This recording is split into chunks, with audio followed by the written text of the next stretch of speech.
हयात ने जिस घर में आंख खोली, इसे अपनी बका के लिए बेशुमार जतन करना पड़ते थे। इसके बाबा सब्ज़ी मंडी का ठेला लगाते थे, जिससे दाल दलिया चल रहा था। इसकी माँ हमेशा इसके बाबा से लड़ती रहती। गुर्बत कौन सी बीवी बर्दाश्त करती है।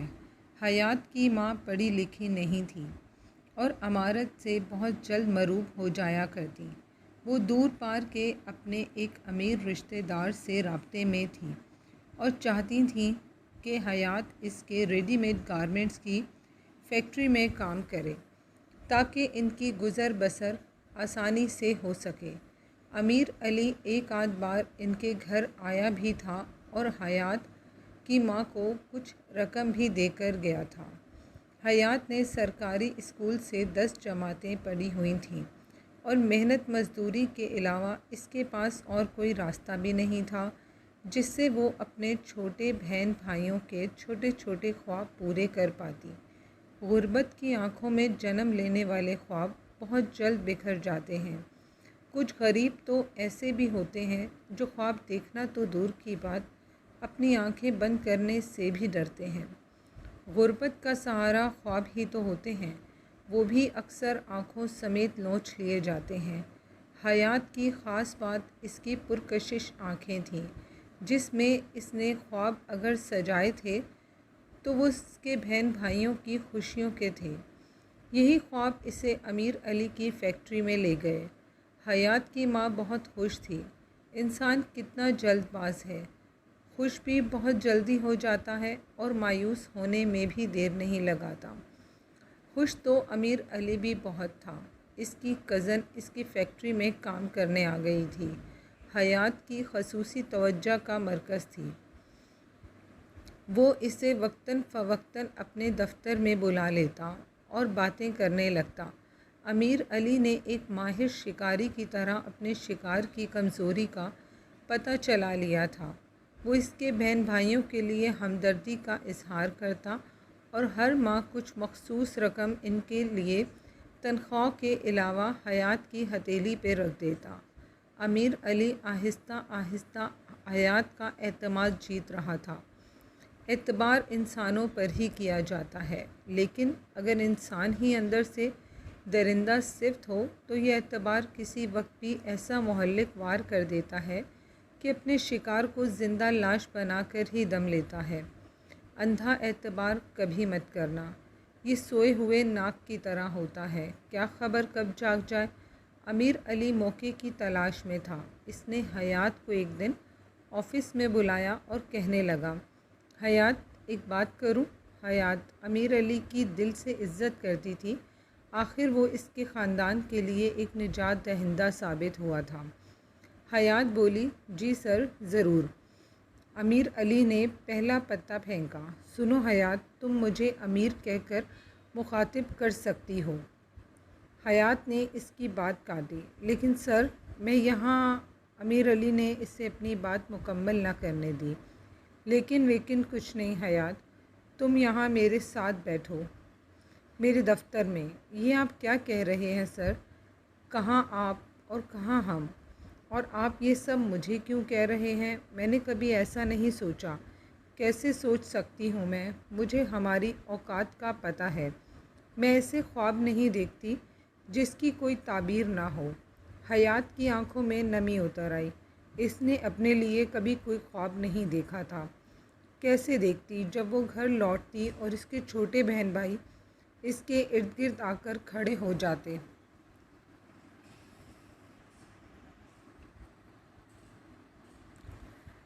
और वो इनको सब वो चीज़ें बांटती जो वो उनके लिए लाया करती, और फिर इन सब की आँखों में जो खुशी जगमगा उठती, वही खुशी हमेशा देखना हयात का ख्वाब था। वो इस ख्वाब की ताबीर चाहती थी। हयात ख़यालों की नगरी से वापस आ गई। अमीर अली इससे मुखातिब था। हयात सुनो जी, मैं चाहता हूँ तुम सब भी अच्छी ज़िंदगी बसर करो। तुम्हारे बहन भाई भी पढ़ लिख कर बड़े आदमी बने। तुम्हारे बाबा का इलाज भी अच्छे से हो, ताकि वो दोबारा इससे अपने पाँव पर खड़े हो सकें।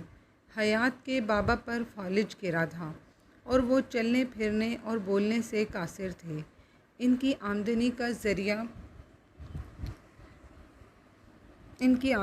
ज़रिया इनका ठेला बिक गया था। हयात सिसकने लगी। अमीर अली ने इसका हाथ थाम लिया।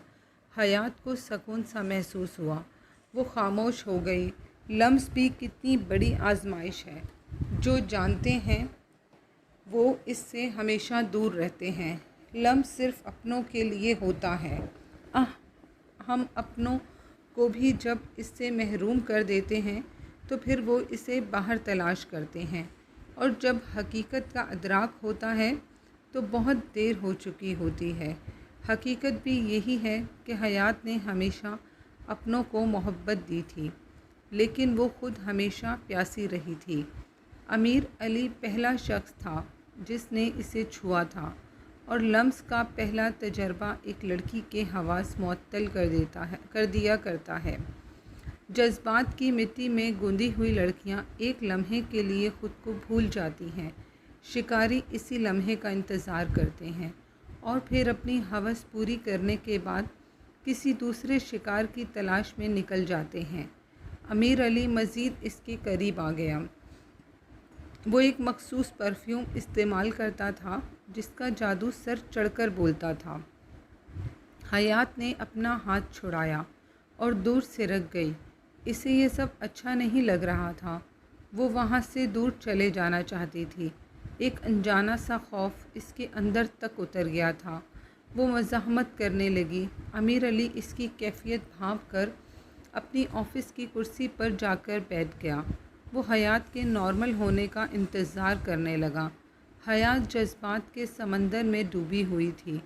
इसे कुछ खबर नहीं थी कि वो इस तूफ़ान से कैसे बाहर निकले। लम्स क़यामत ढा रहा था। हम मर्द कितनी कमीनगी के साथ मासूम रूहों के साथ अपना गंदा खेल खेलते चले जाते हैं। अमीर अली ने इसे प्यार भरी आवाज़ में पुकारा, हयात मेरी तरफ देखो। हयात ने कोई जवाब ना दिया। वो अभी तक संभली नहीं थी। आखिरकार इसने सर उठाए बगैर, मैं जाऊं सर? अमीर अली ने कुछ सोचा और बोला, हयात मुझे गलत मत समझना। मैं तो सिर्फ़ ये चाहता हूँ कि हम एक बंधन में बन जाएं। मैं तुमसे शादी करना चाहता हूँ। हयात कपकपा उठी। अमीर अली कह रहा था, मुझे कोई जल्दी नहीं, तुम अच्छी तरह सोच लो। अपनी माँ से ज़रूर मशवरा कर लेना, फिर जवाब देना। हयात बंद गली की राही बन गई। हयात कदरे ताख़ीर से घर पहुँची। इसके मफलूज बाबा की आंखें दरवाज़े की तरफ लगी थीं। हयात को देखकर इन्होंने अपनी आंखें बंद कर लीं। इसकी अम्मा घर के कामकाज में मसरूफ़ थी। इसके छोटे बहन भाई इसके इर्द गिर्द इकट्ठे हो गए, लेकिन इसको खाली हाथ देखकर खेल कूद में मसरूफ़ हो गए। आज हयात खोई सी थी। इसका दिमाग में मुख्तलिफ़ सोचें गर्दिश कर रही थीं। आज पहली बार वो इनके लिए कुछ लाना भूल गई थी। बहुत से घरों की आपियाँ अपने छोटे बहन भाइयों की खुशियाँ तलाश करते करते अपने बालों में सफ़ेदी सजा बैठती हैं, और जब गर्ज़ के रिश्ते अपने पाँव पर खड़े होते हैं तो अपने मोहसिनों को यादों की चिता में जलता छोड़कर अपनी नोखेज़ खुशियों के संग नाचने लगते हैं। रिश्ते गर्ज़ ही के तो होते हैं। हयात कम गो थी, लेकिन आज तो मानो बात करना भूल गई थी। वो बार बार अपनी अम्मा की तरफ देख रही थी, लेकिन वो अपनी ही दुनिया में मगन थी। वो इस वक्त भी यही सोच रही थी कि हयात का रिश्ता कहीं अमीर घराने में हो जाए तो इनके दुख ख़त्म हो जाए। इंसान को ख़बर है कि दौलत और सच्ची खुशी हमेशा एक दूजे के मतज़ाद रहे हैं। हयात अपनी माँ से मुखातिब थी। अम्मा मेरी बात सुनो। इसकी माँ ने हैरानी से इसे देखा।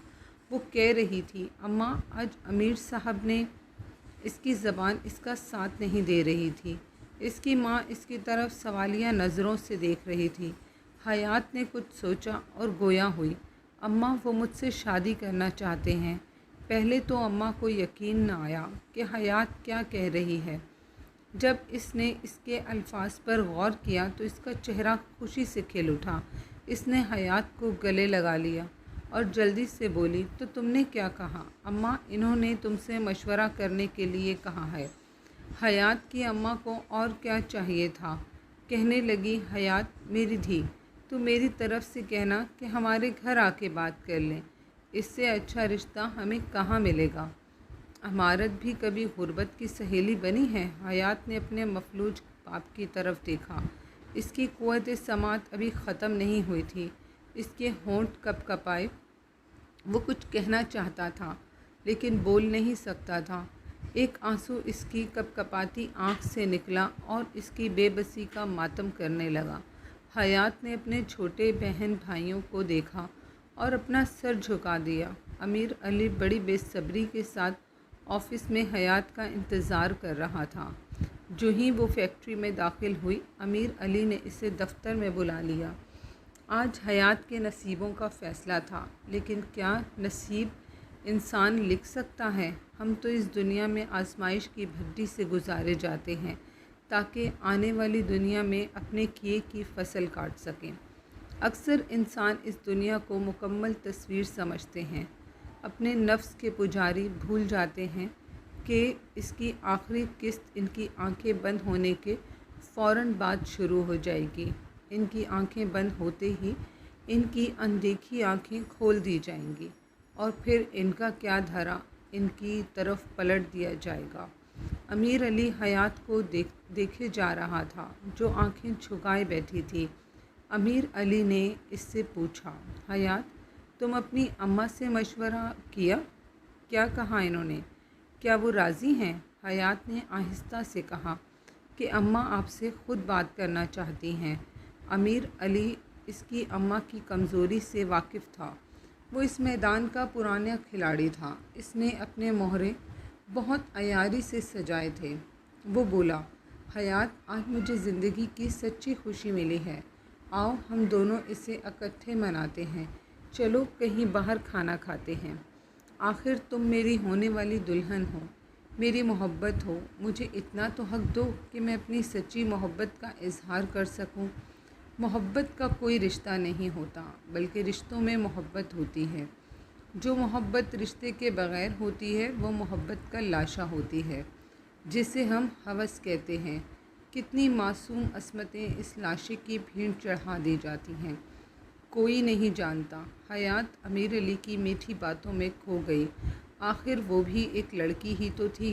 अमीर अली उठ खड़ा हुआ और हयात के लिए ऑफिस का दरवाज़ा खोल दिया। जब वो इसे लेकर वर्कर्स में से गुज़रा तो इनमें से अक्सर के दिल खामोश एहतजाज करने लगे।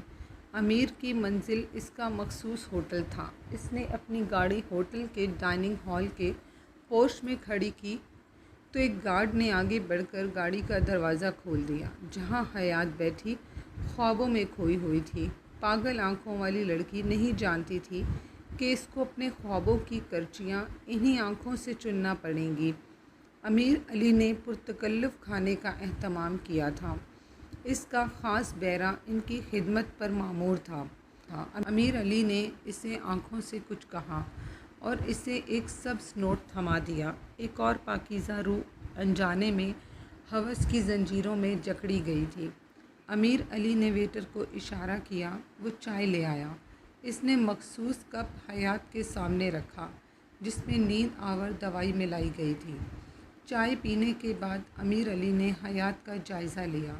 इसकी आंखें नींद से बोझल थीं, लेकिन वो अभी तक अपने हवास में थी। वो नींद पर गलबा पाने की कोशिश कर रही थी। अमीर अली बोला, हयात, रास्ते में हमारा फार्म हाउस है ना, आज वो भी देख के जाएंगे। आखिर वो तुम्हारा भी तो है। हयात ने सर हिला दिया। दवा इसकी क़ुव्वत फ़ैसला को मुतासिर कर चुकी थी। वो गाड़ी में रवाना हो गए। आसमान काले बादलों से ढका हुआ था। किसी वक्त भी बारिश शुरू हो सकती थी। आखिरकार वो फार्म हाउस पहुँचे। अमीर अली ने हयात को फार्म हाउस की सैर करवाई। हयात का जहन इसका साथ नहीं दे रहा था। वो बोली, सर मैं ठीक नहीं हूँ, मुझे घर छोड़ाएं। तेज़ बारिश शुरू हो चुकी थी। अमीर अली ने हयात को थामा, जो चकरा कर गिरने वाली थी। वो इसे कहने लगा, हयात, अभी तुम आराम कर लो, इतने में बारिश भी थम जाएगी, फिर मैं तुम्हें घर छोड़ आऊँगा। हयात बेड पर लेटते ही गहरी नींद सो गई। अमीर अली इंतज़ार में था। इसके चेहरे पर शैतानी मुस्कुराहट आ गई। इसने हयात को आवाज़ दी, इसे चेहरे पर थपकी दी। वो अपने नसीब की तरह बेनियाज हो चुकी थी। राजा गिद्ध ने अपने खून आलूद पंजे खोले और मासूम फाख्ता के जिस्म में गाड़ दिए।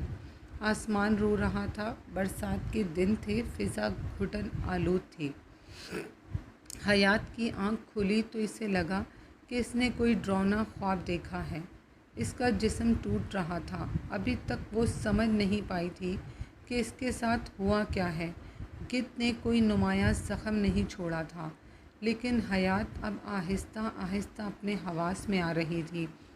वो चीखने लगी, मुझे घर जाना है, मुझे घर जाना है। अमीर अली ने इसे सहारा देने की कोशिश की, लेकिन हयात ने इसका हाथ झटक दिया। वो खुश्क आँखों से रो रही थी। रास्ते में दोनों खामोश रहे। अमीर अली ने हयात को इसके घर उतारा और बाहर से ही रवाना हो गया। हयात की माँ इसके इंतज़ार में थी। गाड़ी की आवाज़ सुनकर इसने मुस्कुराते हुए दरवाज़ा खोला। हयात को देखते ही इसकी मुस्कुराहट गायब हो गई। इसने हयात को थाम लिया क्योंकि वो बुरी तरह लड़खड़ा रही थी। इसका जिस्म तप रहा था और वो शायद बेबसी से कांप रही थी। इसकी आंखें अभी तक खुश्क थीं। कोई नहीं था जो इसके आंसुओं को मोती समझकर अपने दामन में सजा लेता। इसके बाप की पथरीली आंखें भी इसे देखकर भीग गई थीं, लेकिन हयात अब भी नहीं रो पा रही थी। कुछ सोचकर इसकी छोटी बहन आगे बढ़ी और हयात से चिमट गई। इसके बाकी बहन भाई भी अब हयात के करीब आ गए थे। वो सब मिलकर हयात के जाने ज़ख्मों पर मरहम रखना चाह रहे थे। हयात ने इन सब को अपने बाजुओं के हसार में ले लिया, जैसे वो इन्हें ज़माने की हवाओं से बचाना चाह रही हो। इसकी आंखें अभी तक खुश्क थीं, लेकिन इसके आंसू इसके दिल पर गिर रहे थे। जैसे ही माँ ने हयात से पूछा कि क्या हुआ, तो वो फट पड़ी। इसके मुंह से लावा उबलने लगा। जारी है।